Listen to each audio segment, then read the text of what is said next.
Hello students. आज हम पढ़ेंगे 6 स्टैंडर्ड की ज्योग्राफी का चैप्टर 1 जिसका नाम है the earth and the gratitude. Observe the figure 1.1 and answer the questions. Let's read the questions. Which places are shown on the map? So over here there is Lima, where Enrique lives, and another one is Rome जहाँ Natalia रहती है. Saint Petersburg है जहाँ Graham रहता है.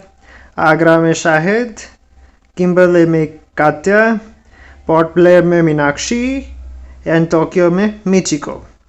In which city is the Taj Mahal located? Taj Mahal Agra में है. In which continent is Taj Mahal located? Taj Mahal जो है वो एशिया में है. In which direction is the Taj Mahal located for gram in saint Petersburg? Saint Petersburg के लिए आगरा जो है ताजमहल वो साउथ में है. फॉर कात्या इन किम्बरले, कात्या के लिए आगरा जो है वो नॉर्थ में है. And for Michiko in Tokyo, for Michiko ये जो है वो वेस्ट में है. And for Meenakshi in Port Blair, Meenakshi के लिए जो है वो नॉर्थ में है Agra. Shahid in Agra is specifying the directions in which the others live. How will he express them? चलो अब शाहिद के हिसाब से देखते हैं कि कौन किस डायरेक्शन में रहता है. शाहिद के लिए लीमा जो है वो वेस्ट में है. किम्बरले जो कातिया जहाँ रहती है वो साउथ में है. नतालिया रोम में रहती है वो नॉर्थ में है. और सेंट पीटर्सबर्ग में ग्राहम रहता है वो भी नॉर्थ में है. और पोर्ट ब्लेयर में जो मीनाक्षी रहती है वो वेस्ट में है. टोक्यो में मिचिको जो है वो भी ईस्ट में है. In what direction will Natalia in Rome and Enrique in Lima say the other children live? Will their answer be the same? अगर हम एनरिके के हिसाब से डायरेक्शंस को देखें तो आंसर जो है उसका डिफरेंट होगा, क्योंकि उसके लिए सभी उसके वेस्ट में कोई नहीं है, सभी ईस्ट में है. And similar thing will be there for Natalia in Rome. Rome में जो नतालिया है उसके लिए भी आंसर अलग होगा.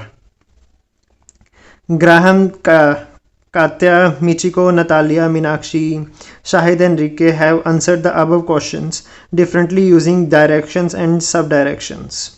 The Taj Mahal is located at one and the same place, that is Agra. जो ताजमहल है वो सिर्फ आगरा में है, लेकिन अगर इन सब से आप पूछें तो उन सब का आंसर अलग होगा.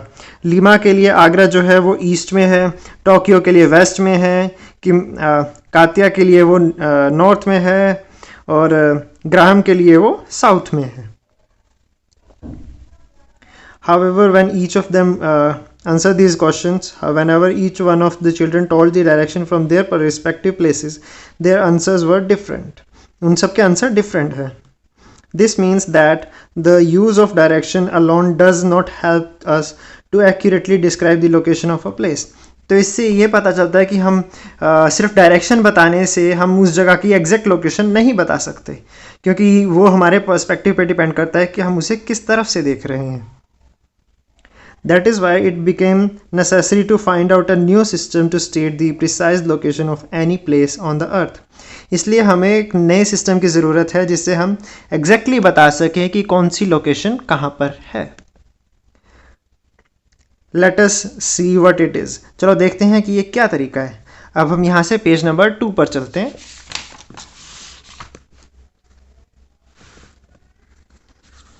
Figure 1.2 shows the length of the east west and north south diameters of the earth.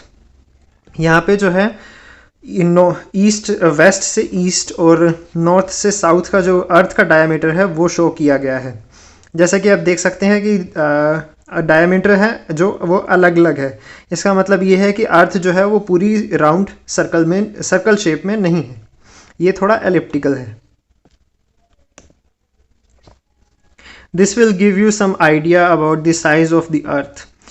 इससे हमें धरती के साइज का, oceanic waters, uneven nature of the land, forest, innumerable islands of different sizes and buildings make it impossible to accurately draw such lines on the earth. लेकिन यहाँ पर जैसे आप देख सकते हैं कि बीच में वाटर भी है, कहीं पे आइलैंड्स हैं, कहीं पे माउंटेन्स हैं, कहीं पे फ्लैट लैंड है, तो उस वजह से हम ये ऐसी लाइंस जो हैं वो अर्थ पे नहीं ड्रॉ कर सकते। In order to overcome this difficulty, geographers developed a miniature model of the earth in the form of a globe. तो अब हमने इस चीज़ को समझने के लिए धरती का एक छोटा मॉडल बनाया है ग्लोब की फॉर्म में, जिसको हम यूज़ करते हैं धरती के बारे में जानने के लिए और एग्जैक्ट लोकेशंस का पता लगाने के लिए। This can be used to determine locations on the earth.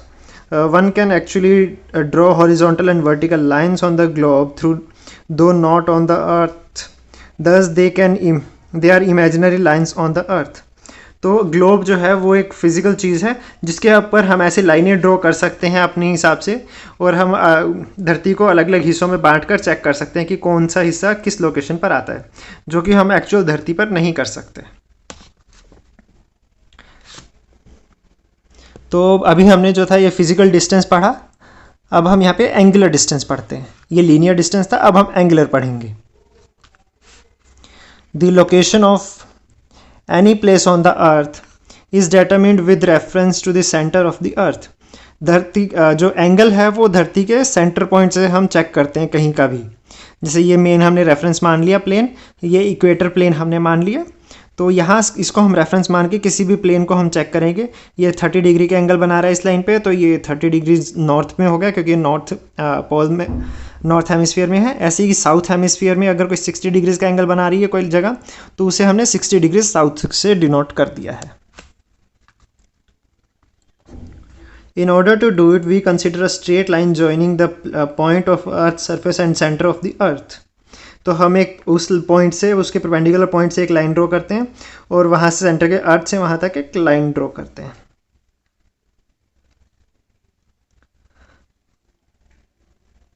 Eight the centre it makes an angle with the plane of equator. तो जो इक्वेटर के प्लेन से है जो वो एंगल बनाता है, the measure of this angle is used in determining the location. तो ये एंगल जो है हम उस लोकेशन को पता लगाने के लिए इस्तेमाल करते हैं। For example in figure 1.3 the measure of the angle X M V is 30 degrees. तो यहाँ पे जो एक्स एम वी जो एंगल है वो 30 डिग्रीज है।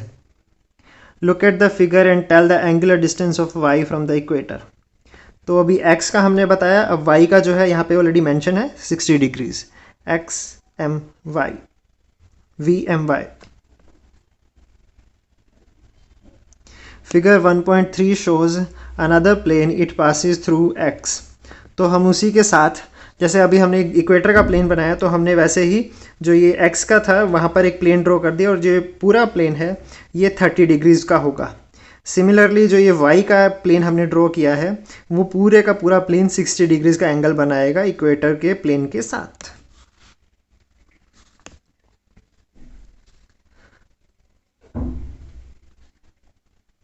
Note that it forms a circle on the surface. Any point on the circle and the equatorial plane form an angle of 30 degree at the center of the earth. जैसा अभी मैंने बताया कि कोई भी पॉइंट यहाँ से लेके अगर हम इक्वेटर की प्लेन से उसका एंगल चेक करें तो वो 60 डिग्री 30 डिग्रीज एंगल इस तरफ और नीचे वाला प्लेन 60 डिग्रीज का एंगल बनाएगा।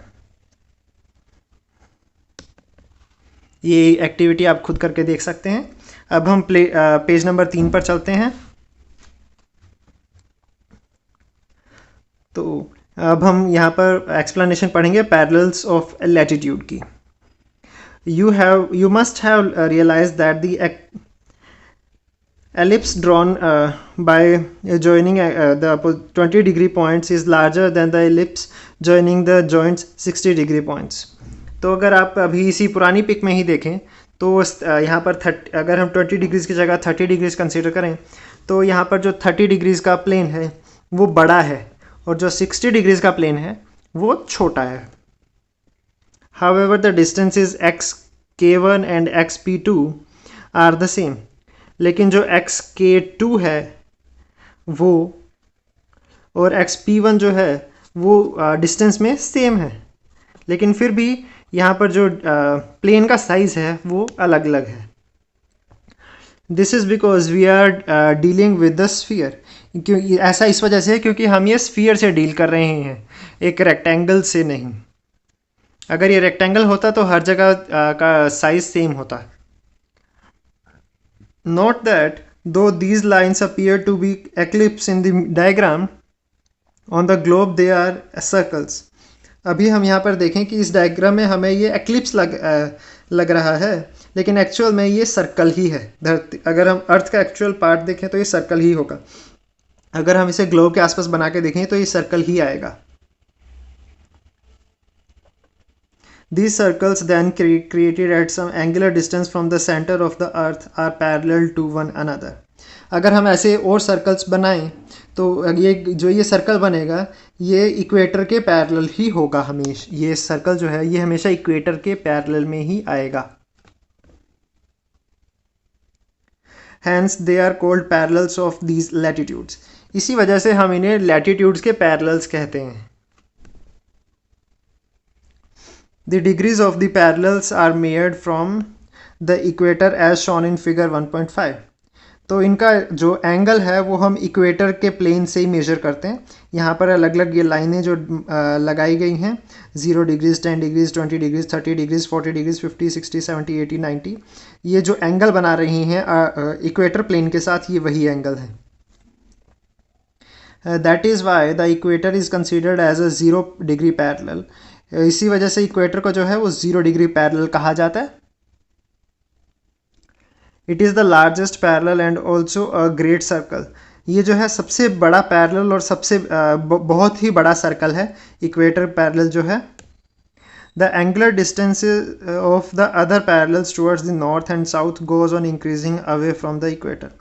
नॉर्थ और साउथ के पैरेलल्स का जो डिस्टेंस है वो इक्वेटर पैरेलल से बढ़ता ही जाता है जैसे जैसे हम ऊपर जाते रहते हैं। 0 पैरेलल जो है 10 पैरेलल जो है वो धरती के सबसे पास है, 20 उससे दूर, 30 40 50 60 ये डिस्टेंस जैसे जैसे ऊपर जाते रहते हैं एंगल्स बढ़ता रहता है वैसे ही डिस्टेंस इनका बढ़ता रहता है।